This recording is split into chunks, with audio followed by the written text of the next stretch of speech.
ఈ మధ్యకాలంలో ఇంచుమించుగా 6-7 నెలల కిందట రిజిస్టర్ చేసినటువంటి కేసు, లిక్కర్ సంబంధించినటువంటి కేసు, ఈరోజు దాకా ఒక్క రూపాయి కూడా, not even single rupee money trail చూపించలేకపోయింది సిట్టు.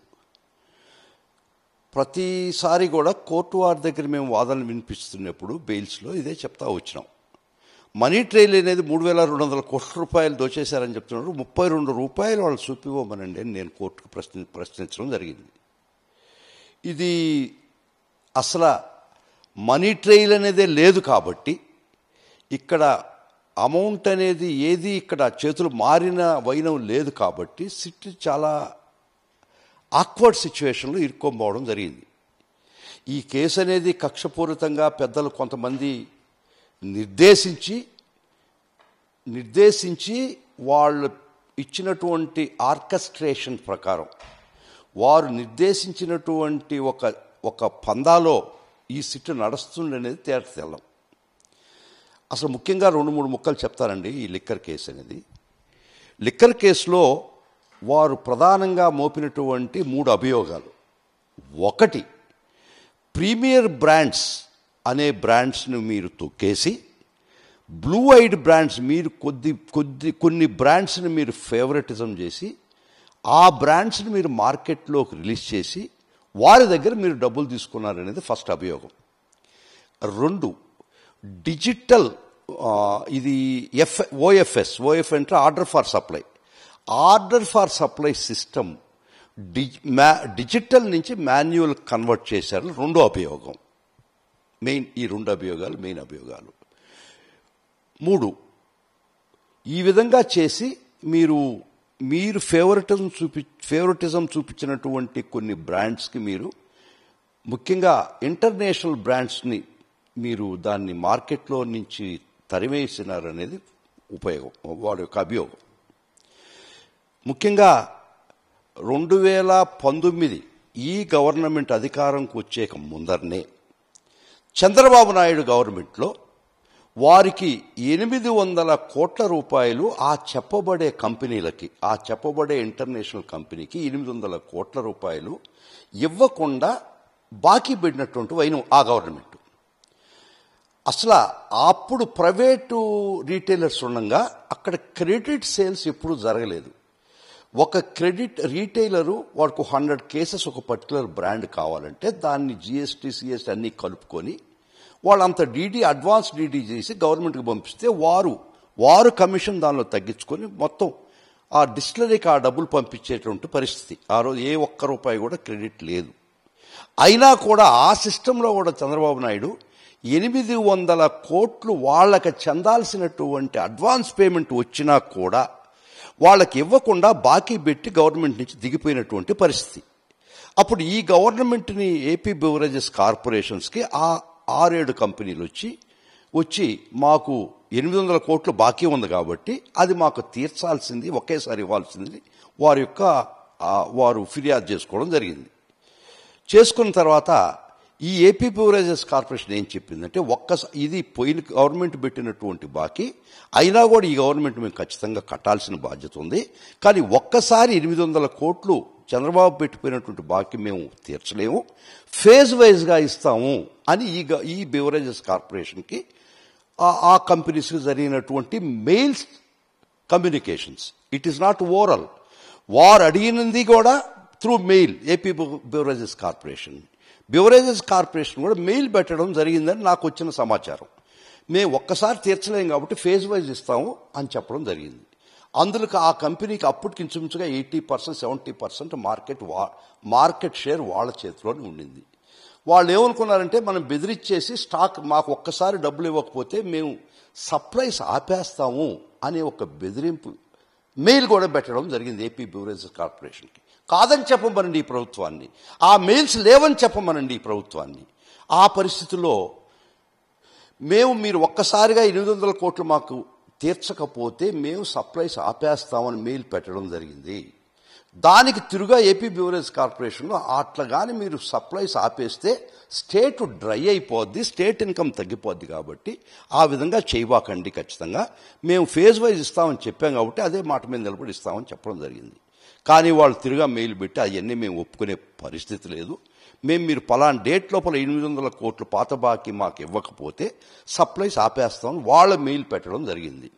అప్పుడు ఆ 800 కోట్లు ఒక్కసారి ఇవ్వలేని పరిస్థితుల్లో గవర్నమెంట్ మేము ఒక్కసారి ఇవ్వలేమని చెప్పడం తిరిగి మెయిల్ ఇవ్వడం జరిగింది. అందుకే వాళ్ళు ఏం చేశారంటే, వారు మనం సప్లైస్ ఆపేస్తే ఇంకేళ్ళకి లిక్కర్ అనేది స్టేట్లో పుట్టదు కాబట్టి ఇది ఈ బెదిరింపు చర్య చేశారు. అప్పుడు వాళ్ళు ఆ విధంగానే పురస్కరించుకుని వాళ్ళు సప్లైస్ ఆపేశారు. ఇది వాళ్ళకై వాళ్ళు ఈ ప్రీమియం బ్రాండ్స్ వాళ్ళకై వాళ్ళు సప్లైస్ ఆపేయడం జరిగింది స్టేట్లో. అప్పుడు గత్యంతరం లేని పరిస్థితుల్లో స్టేటు ఎవరైతే 20% మార్కెట్ షేర్ అప్పుడు దాకా క్యాటర్ చేస్తున్నారో వాళ్ళు ఎవరు ఎంత ఇచ్చినా తీసుకొని మార్కెట్ డ్రై కాకుండా మార్కెట్లో సప్లైస్ పెట్టడం జరిగింది. ఈ పరిస్థితిలో వారు ఆ 5-6 బ్రాండ్లు ఇంటర్నేషనల్ బ్రాండ్స్ డియాజియో, పర్నాడ్ డిస్టిలరీస్ వీళ్ళందరూ కలిపి వారు ఢిల్లీలో కాంపిటీషన్ కమిషన్ ఆఫ్ ఇండియా దగ్గర కేసు వేయడం జరిగింది. Case number 45. ఏమనైంది, మా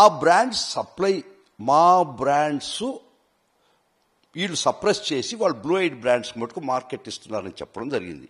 ఇది చాలా కంప్లీట్ విచారణ జరిపి కాంపిటీషన్ కమిషన్ ఆఫ్ ఇండియా మీకై మీరు మార్కెట్ నుంచి వెళ్ళిపోయారు, గవర్నమెంట్ ప్రమేయం ఏమీ లేదని ఆ కేసు కొట్టేయడం జరిగింది.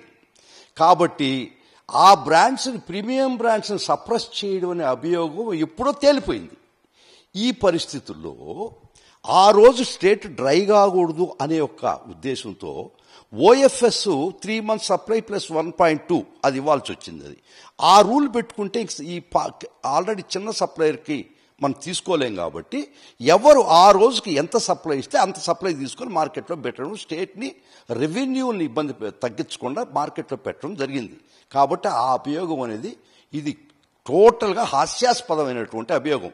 ఈ అభియోగం కాంపిటీషన్ కమిషన్ ఆఫ్ ఇండియా కూడా తప్పని చెప్పి, కాబట్టి గవర్నమెంటు ఏ ప్రమేయం లేదు, మీకై మీరు మార్కెట్ నుంచి ఎగ్జిట్ అయిపోయారని తీర్పు కూడా ఇవ్వడం జరిగింది. 2, ఆ రోజు ఏముంది, ప్రైవేట్ రీటైలర్ కింద మార్కెట్ ఉండింది. వాళ్ళ దగ్గర ఈ కంపెనీస్ పోయి రకరకాల ప్రలోభాలు పెట్టి గిఫ్ట్లన్నీ, అందరికీ తెలుసు లిక్కర్ షాప్కి ఏమేమో గిఫ్ట్లు ఇచ్చి డబ్బులు ఇచ్చి చేసి వాళ్ళ బ్రాండ్కు మాత్రమే ఆర్డర్లు పెట్టించుకోవడం జరిగేది.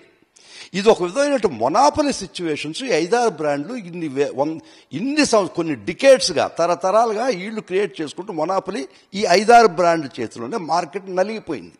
కాబట్టి వాళ్ళు ఆడిందే ఆట, పాడిందే పాట, వాళ్ళు చెప్పిందే రేటు కింద జరుగుతూ వచ్చింది. ఆ పరిస్థితిలో కర్మ వదలదని ఎప్పుడైతే ఇప్పుడు ఈ గవర్నమెంట్ ఏం చెప్పిందంటే, అడ్వాన్స్ పేమెంటు మేము ఇచ్చే పరిస్థితి ఉండదు, మీరు ఇచ్చినటువంటి సరుకు మా షెల్ఫ్ మీద పెడతాం రీటైలర్స్లో, అక్కడ సేల్ అయిన తర్వాత మీ డబ్బులు మీకు ఇస్తామని చెప్పడం జరిగింది. అంటే వాళ్ళకి అడ్వాన్స్ పేమెంట్ రాకుండా కూడా పోయింది. కాబట్టి వాళ్ళకి దేశమంతా మార్కెట్ ఉంది కాబట్టి వాళ్ళకై వాళ్ళు విత్డ్రా అయిపోయినారు క్రెడిట్ సేల్స్ ఇవ్వడానికి లేకుండా. సో వాళ్ళకై వాళ్ళు మార్కెట్ నుంచి వెళ్ళిపోయినటువంటి పరిస్థితి. గవర్నమెంట్ వాళ్ళని ఏ విధమైనటువంటి బయటికి పంపించిన పరిస్థితే కాదు. ఈ కొరవ 20% ఆఫ్ షేర్ అప్పుడు దాకా లీడ్ చేస్తే ఎవరు ఇస్తే వాళ్ళ దగ్గర సప్లైస్ మార్కెట్లో పెట్టడం జరిగింది. ఇది ఫైనల్గా ఇది. ఆ రోజు ఓఎఫ్ఎస్ సిస్టమ్ అంటే ఆ రూల్ ప్రకారం కానీ పోతే ఈ చిన్న బ్రాండ్లకి అప్పుడు దాకా సప్లైస్ లేవు కదా, అంత సప్లైస్ లేవు కదా, అందుకని ఎవరు ఎంత ఇచ్చినా తీసుకొని మార్కెట్లో పెట్టడం జరిగింది. కానీ కిక్ బ్యాక్స్ వచ్చినాయి. కిక్ బ్యాక్స్ ఇది ఎవరు చెప్పాలండి? డిస్టిలరీ వాళ్ళు చెప్పాలి. మేము ఇచ్చాను ఒక్కడైనా మీరు ఎవిడెన్స్ చెప్పించడం జరిగిందా?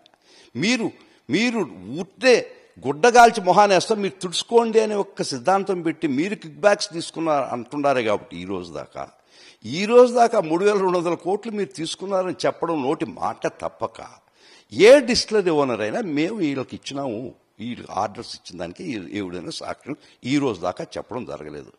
ఆ విషయాలే మేము బెయిల్స్ వేస్తున్నప్పుడు చెప్పడం జరుగుతుంది. ఆ పరిస్థితి వాళ్ళకి కంటకంగా తయారైపోయింది సిట్కి, ఈ కేసులో ప్రొసీడ్ కాలేక. అందుకని ఒక ఎత్తువారి వేసి ఇక్కడ చూడండి, తీగల విజయేందర్ రెడ్డి. విజయేందర్ రెడ్డి ఫాదర్ పేరు బాలరెడ్డి. బాలరెడ్డి బ్రదర్ ఎవరు? తీగల కృష్ణారెడ్డి. వీళ్ళెవరు? తెలుగుదేశం సంబంధించిన వాళ్ళు.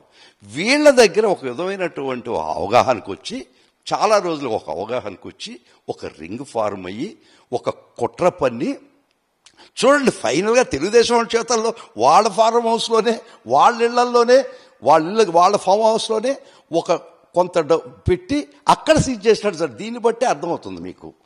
బేసిక్గా ఇది తెలుగుదేశం కనుసన్నల్లో, తెలుగుదేశం నీడల యొక్క నీడ కింద తెలుగుదేశంకు సంబంధించిన వాళ్ళ ప్రమేయం ఉన్నటువంటి ఆ లీడర్లు, ఎమ్మెల్యేలు, వాళ్ళకు సంబంధించినటువంటి వాళ్ళ కుటుంబీకుల ఫార్మ్ హౌస్లోని దొరకడం హాస్యాస్పదం కాదా, విచిత్రం కాదా?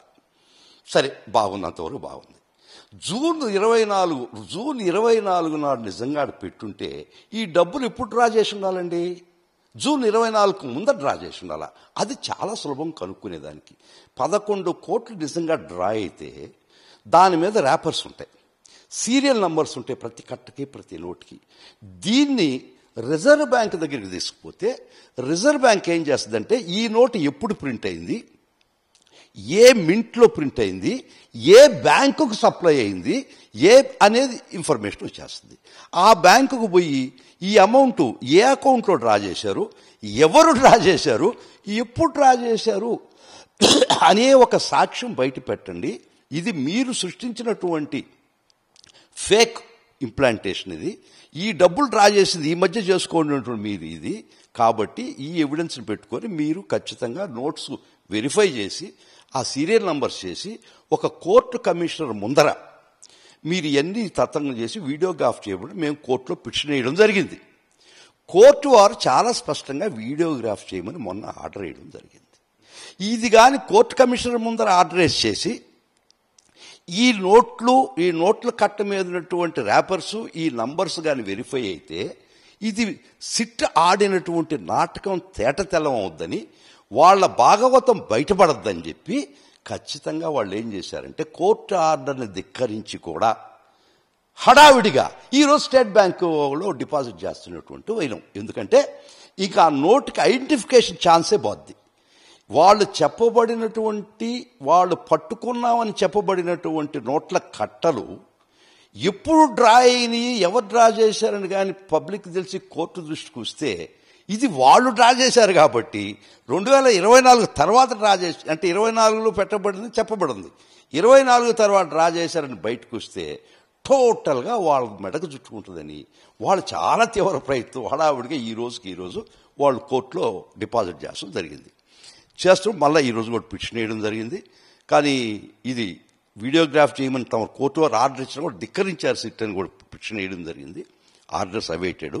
కాబట్టి ఎనీహౌ మేము అడిగేది ఒకటే, ఇది ట్రూత్ బయటికి రావాలా, నిజం బయటికి రావాలా అనేదే మా దృక్త. మీరు నాకు తెలిసిన సమాచారం ప్రకారం మీరు ఇప్పుడు దాకా ₹1 మనీ ట్రైలో రికవరీ లేదు కాబట్టి మీకు సంబంధించినటువంటి మీ పార్టీకి సంబంధించినటువంటి వ్యక్తులతో మిలాఖత్ అయ్యి వారితో ఒక అవగాహనకు వచ్చి లోపాయికారి ఒప్పందం ప్రకారం మీరు వాళ్ళ ప్లేస్లో ఈ అమౌంట్ తీసుకొచ్చి పెట్టి, మీరు పెట్టారా వాళ్ళ డబ్బులు పెట్టించుకున్నారని మాకు తెలియదు, పెట్టించి ఈ అమౌంట్ రాజకసిరెడ్డి అమౌంట్ అని చెప్పి ఒక బేసిక్గా అండి ఆనరబుల్ జస్టిస్ పర్దివాలా గారు మొన్న ఒక జడ్జిమెంట్ చెప్తూ ఒక కస్టడీలో ఒక ముద్దాయిని పెట్టుకొని వారి చేత కన్ఫెషన్ స్టేట్మెంట్ తీసుకుంటే అది ఇన్అడ్మిసిబుల్ అని చెప్పడం జరిగింది, అది ఇల్లీగల్ అని చెప్పడం జరిగింది. కానీ 27 రికవరీ యాక్ట్ ప్రకారం leading to discovery is admissible, no doubt. కానీ మీరు చెప్పబడే నోట్లు కట్టలు మేము అడిగేది ఒకటే, ఆ కట్టలు ఇది చిత్తు కాగితాలు కాదు కదా, ఏవన్ వైట్ పేపర్ తీసుకుపోయినా కూడా ఆ వైట్ పేపర్లో ఒక ఇంక్ ఉంటుందండి, వాటర్ ఇంక్ అంటారు దాన్ని. అది ఎప్పుడు ఇది తయారైంది, దీనిలో మిల్లులో, పేపర్ మిల్లులో అది ఎప్పుడు తయారైంది, ఏ బ్యాచ్లో తయారైంది రికార్డు ఉంటుంది. ఇది నోట్ల కట్టలు ఇంకా చాలా సులభంగా మీరు కనుక్కోవచ్చు కదా. మీరు చేయాల్సినటువంటి పని మేము కోర్టు వారిని అడిగాం, మీరు మా మీద గుడ్డగాల్చి వేసేస్తున్నారు, అది మమ్మల్ని చూసుకోమంటున్నారు. మేము అడిగేది ఒక్కటే, ఈ నోట్లు వీడియోగ్రాఫ్ చేయించి కోర్టు కమిషనర్ ముందర నోట్ చేయిస్తే ఆ నోట్ల ఐడెంటిఫికేషన్ ప్రకారం రిజర్వ్ బ్యాంకు పోదాం పోండి, లేదు ఏ బ్యాంకులో ఎప్పుడు ఎవరు విత్డ్రా చేసింది చాలా స్పష్టంగా బయటపడద్ది. అది మీరు ఎందుకు తొక్కి పెట్టాలనుకుంటున్నారు? మీకు వచ్చిన ఇబ్బంది ఏంది? సో ఎవరు డ్రా చేశారు, ఎప్పుడు డ్రా చేశారు బయటపడితే మీ వాళ్ళే డ్రా చేశారు కాబట్టి మీరు చెప్పే అభియోగం పచ్చి అబద్ధం కాబట్టి అది వెలుగులోకి రాకుండా మీరు చేసే ప్రయత్నం ఇది. కాబట్టి మా ప్రయత్నం మేము చేస్తున్నాం. ఇది సిట్టు చాలా దుర్మార్గంగా ప్రవర్తిస్తుంది. రైట్, ఇప్పుడే కాదు మొదటి నుంచి కూడా పాపం వాళ్ళు ఏం చేస్తారండి, పైన నుంచి వచ్చిన ఆదేశాల ప్రకారం వాళ్ళు ఉండే పరిస్థితిలో వాళ్ళు చెప్పినట్టు ఆడాల. సో బేసిక్గా they are creating something out of nothing. ఒక సర్కారు, పిసి సర్కార్ అని మెజిషియన్ ఉండేవాడు, అతను ఏం చేశాడంటే దేనిలో he use to create something out of vacuum from nothingness. కాబట్టి వీళ్ళు మెజిషియన్ పిసి సర్కార్ లాగా తయారయ్యి ఏవీ లేని దగ్గర ఏదో క్రియేట్ చేసి బురద జల్లే ప్రయత్నం తప్ప ఇంకేం కాదు. మీకు వచ్చిన నష్టమేమి? మీ తొందర ఎందుకు? కోర్టు వారు మీకు ఆర్డర్ వేసినా కూడా ఏ బ్యాంక్ నుంచి ఎవరు డ్రా చేశారు, ఎప్పుడు డ్రా చేశారని ఎవిడెన్స్ మీరు ఎందుకు తొక్కేయాలనుకుంటున్నారు? అది బయటకు వస్తే మీకు భాగవతం బయటపడద్దని మీ యొక్క భయం కదా. ఇది ఒకటే మా ప్రశ్న. ఇది మేము కోర్టు వారి దగ్గర పోయినాం, ఈ రోజు కూడా ఒక పిటిషన్ వేసాం, అది కూడా ఆర్డర్ అవ్వచ్చు. కాకపోయినా మేము హైకోర్టు పోయి లంచ్ మోషన్ కూడా మూవ్ చేస్తాం.